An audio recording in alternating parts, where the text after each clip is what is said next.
All right, welcome back to the channel. Let's get the most current look at the 135-gallon African Cichlid tank. A lot of the rocks were repositioned and a few were removed, as you can see. A little bit more space there on the substrate for the fish to sift through the gravel. We kind of just have two islands of the rocks there. And I do think they like this more open setup a little bit better. Now, if you notice, there's openings within the rocks. So I stacked them up kind of with a purpose and also very carefully, because if there's any fish nearby, you don't want one of the rocks that slips through your hands or isn't balanced right, to fall and potentially injure them. Always got to be careful with that.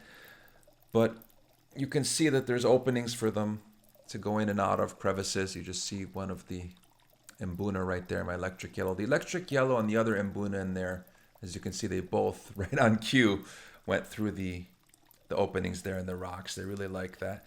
Now these Sarayu stones, or Sariyu stones, not sure which way it's pronounced, they're actually a really nice black with different highlights of gray and white markings in them. They get a little bit duller though the longer they're in your tank. They tend to just turn a different color. A lot of it might just be algae. But if you take them out and spend some time cleaning them off, you will get that more brilliant black, shiny look. But it is a lot of work. So they're not going to look as well as they did, I guess you could say, right out of the box when you first get them. But they do actually do a good job balancing the pH too. They raise the pH a bit there.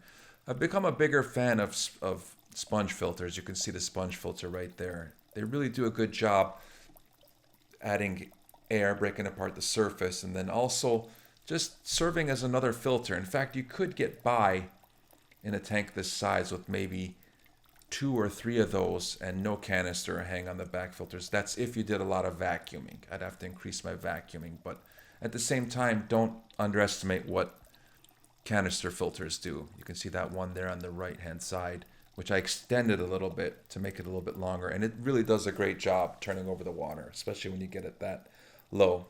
But yeah, you could get by with sponge filters. It's just a question of how much vacuuming, how much maintenance you want to do.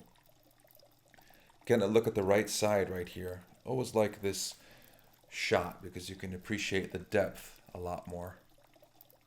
It's kind of an angle that some people kind of blow off. I guess you always think of looking at an aquarium straight on, but it is pretty cool to look from this side. You see my Venustus right there, really coming into his own. Powerful, beautiful fish. 78 degrees in here, perfect temperature for African cichlids. Going back to the Venustus, beautiful, nice and developing nicely in terms of size, and he's pretty much the boss in here, but he's not really bullying anyone. But I think he's going to live a long time. He's a healthy, robust fish, and it's cool because I got him when he was little, so I know exactly how old he is. See my electric yellow there in the bottom? He's kind of the spelunker, likes to go in the caves a lot. Several different OBs in here. Half of them, I guess, are OBs, or close to half of them. Red Empress right there in the center right now, mostly just showing silver and gray. Got the red dragon there on the top. Red zebra, orange, but they call them red zebra. A couple of blue dolphins there on the lower right. And I think that's considered a sulfur head, the one that was blue. Had a blue face and yellow body. Another OB.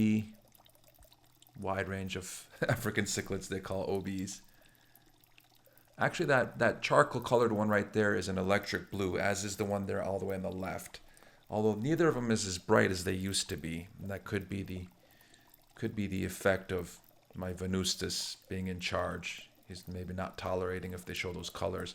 And that Taiwan reef that just swam by to the left actually had glorious color.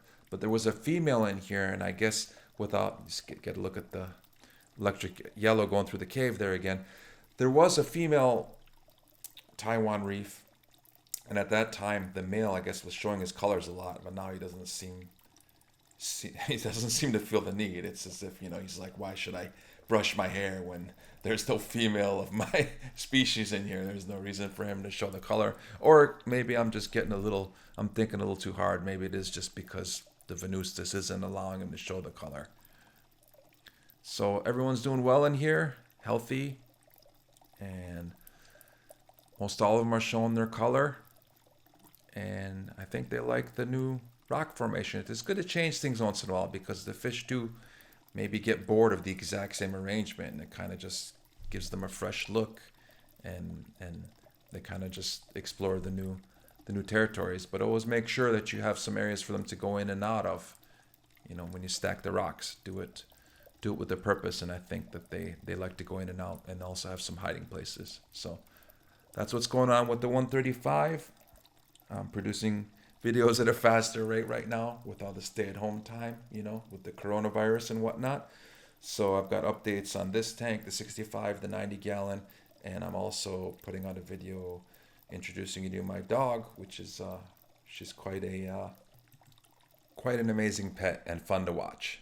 See you soon. Thanks for tuning in.